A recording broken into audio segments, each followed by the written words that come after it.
नमस्कार, live cities के night bulletin दिन भर बिहार में आपका स्वागत है। खबरों की शुरुआत करेंगे, लेकिन उससे पहले एक नजर डालते हैं आज की सुर्खियों पर। आज से महिला एशियाई चैंपियन ट्रॉफी का आयोजन सीएम भी पहुंचे। बेलागंज में लालू बोले मोदी को 7 समंदर पार फेंकेंगे।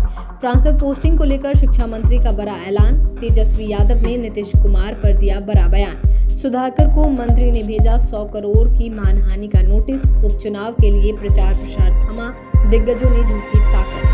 पटना में पशुपति पारस को खाली करना पड़ा सरकारी बंगला। विश्व प्रसिद्ध सोनपुर मेले का 13 को होगा उद्घाटन। छपरा में टूटी पटरी से गुजरने वाली थी वीकली एक्सप्रेस। गया पुलिस लाइन में महिला सिपाही ने की खुदकुशी। अब खबरें विस्तार से।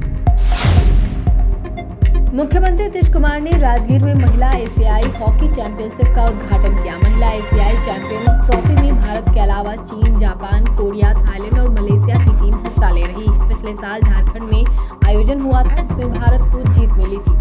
आज पहला मैच भारत और मलेशिया के बीच हुआ। बिहार में पहली बार महिला एशियन हॉकी चैंपियनशिप का आयोजन हो रहा है। वहीं नीतीश कुमार ने देश के पहले शिक्षा मंत्री मौलाना अब्दुल कलाम आजाद की जयंती के मौके पर नेहरू पथ पुनाईचक स्थित मौलाना अब्दुल कलाम आजाद स्मृति स्मारक का लोकार्पण किया। मुख्यमंत्री ने इस दौरान भारत रत्न के व्यक्तित्व और आजादी में उनके योगदान को भी याद किया। भवन निर्माण विभाग के सचिव कुमार रवि ने भारत रत्न मौलाना आजाद की लिखित पुस्तक आजादी की कहानी मुख्यमंत्री नीतीश कुमार को भेंट की। बेलागंज में राजद सुप्रीमो लालू प्रसाद यादव पहुंचे, जहां राजद प्रत्याशी डॉक्टर विश्वनाथ यादव की चुनावी सभा को संबोधित किया और लोगों से वोट देने की अपील की। इस मौके पर कार्यकर्ताओं ने राजद सुप्रीमो का भव्य स्वागत किया। इलाके में 9 साल बाद पहुंचे लालू यादव को देखने के लिए जनसैलाब उमड़ गया। सभा को संबोधित करते हुए कहा कि प्रधानमंत्री नरेंद्र मोदी, गृह मंत्री अमित शाह और बिहार के मुख्यमंत्री नीतीश कुमार को खार फेंकना है और 7 समंदर पार फेंकना है। हमने न जाने कितने प्रधानमंत्री और मुख्यमंत्री को देखे हैं। उन्होंने लोगों से अपील की कि आप सभी हिंदू मुस्लिम एकजुट होकर एक साथ रहेंगे तो कोई भी माई का लाल कुछ भी नहीं उखाड़ पाएगा।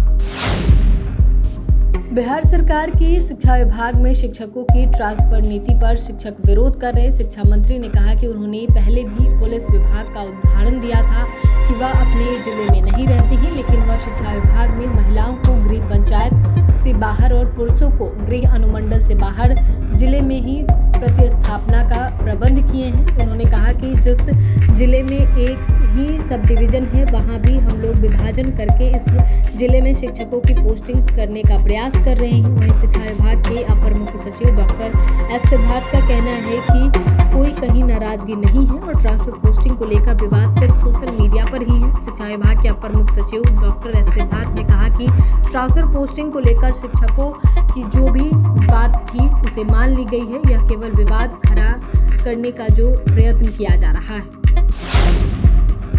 पटना एयरपोर्ट पर नेता प्रतिपक्ष तेजस्वी यादव ने नीतीश कुमार को लेकर बड़ी बात कह दी है। साथ ही भाजपा और आरएसएस वालों को भी आड़े हाथों लिया है। वहीं उप चुनाव को लेकर भी बड़ा दावा किया है और कहा है कि चारों सीट पर महागठबंधन की जीत तय है।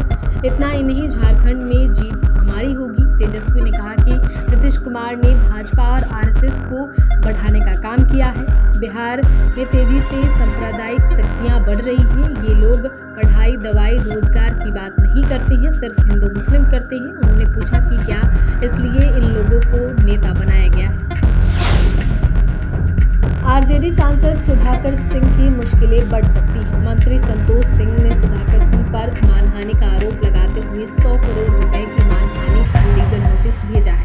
सुधाकर सिंह ने मंत्री संतोष सिंह पर भ्रष्टाचार के आरोप लगाए थे।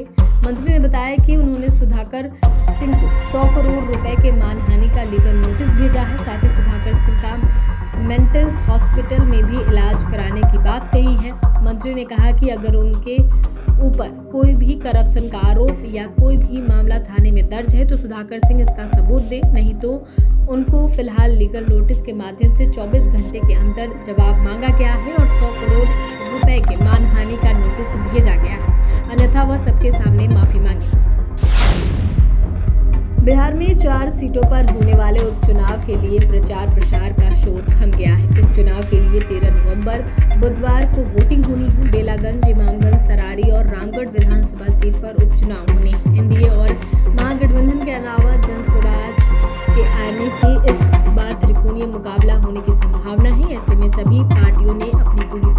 रोक दी है। 23 नवंबर को मतगणना के बाद चुनाव का परिणाम सामने आएगा। पशुपति कुमार पारस के पास अब पटना में कोई ठिकाना नहीं बचा। मंत्री की कुर्सी गई, सांसद भी नहीं रहे, पार्टी सिर्फ कागज पर सिमट कर रह गई है और आज पटना का सरकारी बंगला भी चला गया। पटना में लोक जनशक्ति पार्टी के दफ्तर के नाम पे अलॉट सरकारी बंगले पर पशुपति पारस का कब्जा था और आज पारस ने बंगला खाली कर दिया। इस बंगले को बचाने के लिए पारस ने हर जतन किया। दिल्ली जाकर अमित शाह से गुहार लगाई, पटना हाई कोर्ट में रिट दायर की, लेकिन कोई फायदा नहीं हुआ। अमित शाह ने उनका नोटिस नहीं लिया और हाईकोर्ट ने 2 हफ्ते पहले ही बंगला रहने देने की याचिका खारिज कर दी थी। बिहार सरकार ने सभी मान्यता प्राप्त दलों को पटना में ऑफिस के लिए सरकारी बंगले देने का प्रावधान किया हुआ है। बिहार और देश का विश्व प्रसिद्ध सोनपुर मेला का उद्घाटन 13 नवंबर को होगा और यह 14 दिसंबर तक चलेगा। मेले का उद्घाटन डिप्टी सीएम सम्राट चौधरी और विजय सिन्हा करेंगे।